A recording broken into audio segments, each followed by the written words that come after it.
نحمدہ ونصلی علی رسول الکریم اما بعد فاعوذ باللہ من الشیطان الرجیم بسم اللہ الرحمن الرحیم۔ السلام علیکم ورحمۃ اللہ وبرکاتہ۔ ہمارے بہت سارے بھائیوں نے مگر ان سے 100 گنا اوپر ہماری بہنوں نے بیٹیوں نے فرمایا کہ جناب علی بیک ڈور کو ریموو کرا دو، یعنی کہ بدبودار پسینہ جسم میں پسینہ آ رہا ہے اور وہ اتنا اسمیلڈ ہے کہ آفس والے سارے بھاگ گئے اور جہاز کے سارے مسافروں نے چلتے جہاز سے خودکشی کر لی، کود گئے سارے کے سارے، ٹھیک ہے نا۔ ایسے حالات بھی ہوئے، کہنے کی بات ہے آج تک ایسا ہوا نہیں، بندہ برداشت کرتا ہے، ٹھیک ہے جی۔ تو یعنی کہ اسمیل بہت آتی ہے ان کے پسینے سے نا، حالانکہ بیچارے اور بیچاریاں دکھنے میں پیارے ہیں، خوبصورت ہے، 2500 کا 35,000 کا انہوں نے پرفیوم یوز کیا، پھر بھی اگر پسینہ آیا تو جناب علی کام خراب، ٹھیک ہے جی۔ اس میں اسمیل ہوتی ہے اور بہت زیادہ ہوتی ہے، تو اس میں جناب علی بدبودار پسینہ آسان لفظوں میں کہہ لیجئے۔ تو ایسی صورت میں سمجھ لیجئے کہ یہ اتنا بڑا مسئلہ ہے نہیں جتنی بڑی قوم پریشان ہے جناب علی جی۔ اس میں کرنا کیا ہوتا ہے کہ ایک تو گرم مزاج چیزیں آپ نے بند کرنی ہوتی، جن چیزوں کا مزاج بہت زیادہ گرم ہے وہ آپ بند کر دیں۔ اور سب سے زیادہ یہ بری حرکت کب ہوتی ہے؟ سموسے پکوڑے کھانے سے ہوتی ہے، ہاں چنے کی دال سے بھی ہوتی ہے، ٹھیک ہے۔ تو یہ چیزیں آپ بند فرما دیجئے گا، ٹھیک ہے۔ اس کے بعد اب آ جاؤ، یہ تو تھا پرہیز، ہے نا۔ تو جو پرہیز ہوتا ہے وہ کرنا ہوتا ہے، وہ چھوڑنا ہوتا ہے، پرہیز کے بغیر کوئی کام نہیں ہوتا، ٹھیک ہے۔ دیکھو ایک ڈاکٹر صاحب ہوتے ہیں نا، ڈاکٹر صاحب، ان کو پتہ ہے کہ آپ پرہیز نہیں کرو گے، آپ دماغ کی دہی بناؤ گے، ان کا ٹائم ضائع کرو گے، پیچھے 1,500 پیشنٹ کھڑا ہے، تو وہ آپ نے مسئلہ بتایا، انہوں نے دوا لکھی، بولا کب تک کھانی ہے ڈاکٹر صاحب؟ بولا پوری زندگی کھانی ہے۔ صحیح بولتے ہیں وہ، اس لیے کہ ان کو پتہ ہے کہ آپ بد پرہیزی کرو گے اچھے بچے نہیں ہو، ٹھیک ہے۔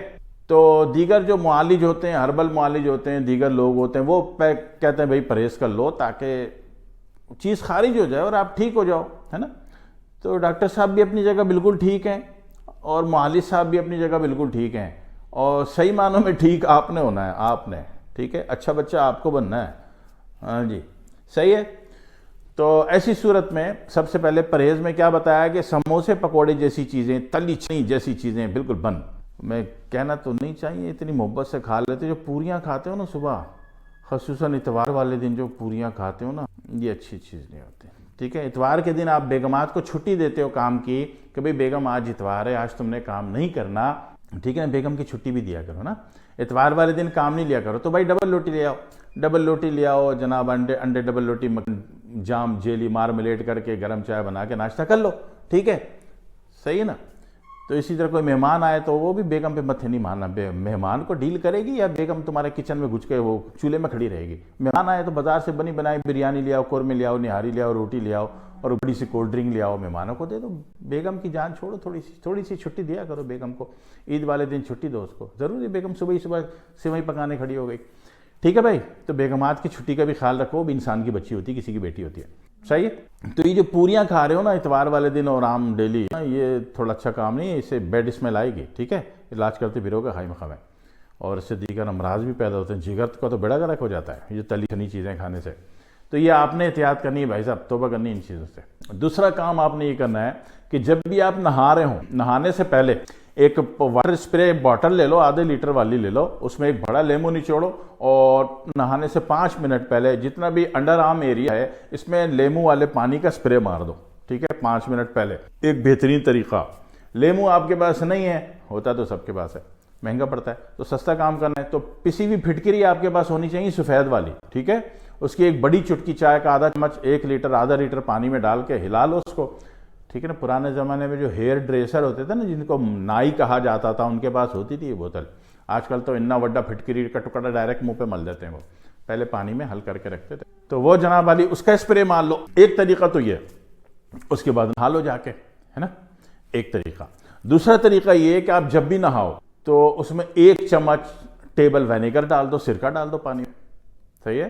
اگر وہ نہیں ہے، مہنگا پڑتا ہے، تو پھر یہ کہ پسی ہوئی پھٹکری سستی پڑتی بھائی، وہ آپ کے پاس ہوگی، وہ 1 چائے کا چمچ بھر کے حل کر دو پانی میں، اس سے مل مل کے نہا لو، تو بھائی محترم اس سے بھی بڑے پیارے اچھے بچے ہو جاتے ہو اور جسم کا یہ مسئلہ آنا بند ہو جاتا ہے، ٹھیک ہے۔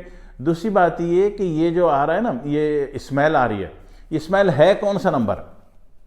یہ جو اسمیل آتی ہے بدبودار پسینے میں، یہ جناب علی نہ تو اعصابی ہے، نہ تو ذلاتی ہے، ٹھیک ہے، یہ ہے سوزاک کی زہر. ہاں جی سوزاک کی زہر ہے. تو اس میں سوزاک کا علاج نہیں کرا لینا. ہر چیز اپنی لمٹ کے اعتبار سے ہوتی ہے. جب تک پیپ نہ آئے اس وقت سوزاک نہیں مانیں گے اس کو, مگر زہر وہی ہے, اس کا لنک آن وہی ہے, ٹھیک ہے, بدبودار پسینے کا.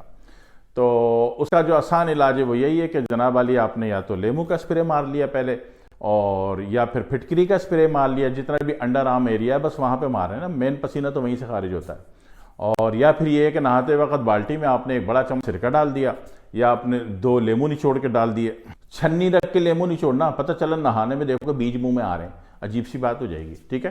اور تیسرا اور آخری طریقہ یہ ہے کہ پھٹکری آپ کے پاس سفید پھٹکری پسی ہوئی ہو اور آپ نے 1 چمچ ڈال کے حل کر لیں. یقین کریں کہ آپ بہت اچھے اور پیارے ترین ہو جائیں گے, ٹھیک ہے, آپ ٹھیک ہو جائیں گے اس میں. اور مراکش کے علاقے میں جو بچیاں ہوتی ہیں وہ تو نہانے کے پانی میں گل لالا کے پھول ڈالتی ہیں. گل لالا کے پھول ڈالے بغیر یہ لوگ نہیں نہاتی, پھر دیکھو ان کی خوشبو بھی پورے ایئرپورٹ میں گھوم رہی ہوتی ہے. تو بہرحال آپ وہ بے شک ڈالیں نہ ڈالیں آپ کی مرضی, لیکن یہ کہ کم از کم یہ کام کر لیں. اور اسی طرح جو روحانی دنیا سے جو لوگ تعلق رکھتے ہیں وہ نہاتے وقت جو ہے کوئی 5-6 بال جو ہے وہ زعفران کے ڈال لیا کرتے ہیں. تو آپ نے دیکھا ہوگا نا اللہ والوں کی جب بھی صحبت میں بیٹھتے ہوتے ہو تو ان کے جسم سے کپڑوں سے بہت اچھی بھینی بھینی خوشبو آ رہی ہوتی ہے نا. تو ایک تو ان کا حلال کھانا کھانے پر بہت زیادہ توجہ ہوتی ہے, جتنے بھی اللہ والے ہیں, آپ کے پیر ہیں, مرشد ہیں, بزرگ ہیں, استاد ہیں, تو ان کے جسم سے خوشبو آتی ہے. ایک تو حلال کے کھانے پہ بہت احتیاط کرتے ہیں کہ بھئی حلال کھانا ہے, حرام نہیں کھانا, مشکوک کھانا نہیں کھانا. دوسرے لوگ بداعتدالی نہیں کرتے. اور تیسرا یہ ہے کہ نہاتے وقت بالٹی میں 4-5 بال جو ہے زعفران کے ڈال لیتے ہیں. ہاں صحیح ہے. تو انڈونیشیا میں ایک پیر صاحب تھے, تو وہ ان کے جسم سے زعفران کی اتنی تیز خوشبو آئے, میں نے ان سے پوچھا کہ مڑا اتنا سارا زعفران لاتے کدھر سے ہو؟ کہنے لگا کوئی زعفران نہیں لاتا, میں نہانے کی بالٹی میں نا زعفران کا ایسنس ڈالتا ہوں. تو خیر بڑی اچھی بات ہے, ایسنس ڈال لو, خوشبو تو آ گئی نا جسم میں. 5-6 قطرے وہ ڈالتے تھے اس میں. تو آپ یہ ڈالیں نہ ڈالیں, مسئلہ ہے کہ جو بدبو آ رہی ہے وہ ختم ہونی چاہیے. تو اس کے میں نے آسان ترین طریقے بتا دیے ہیں, ٹھیک ہے نا. خصوصاً آفس ورک کرنے والوں کو اس کی بڑی شدید ضرورت ہے. اسی طرح فلائٹ میں سفر کرنے والوں اور والیوں کے لیے بھی اس کی بڑی شدید ضرورت ہے. اگر یہ کر لیں تو بھائی محترم یہ چیز ختم ہو جائے گی, یہ شکایت ختم ہو جائے گی.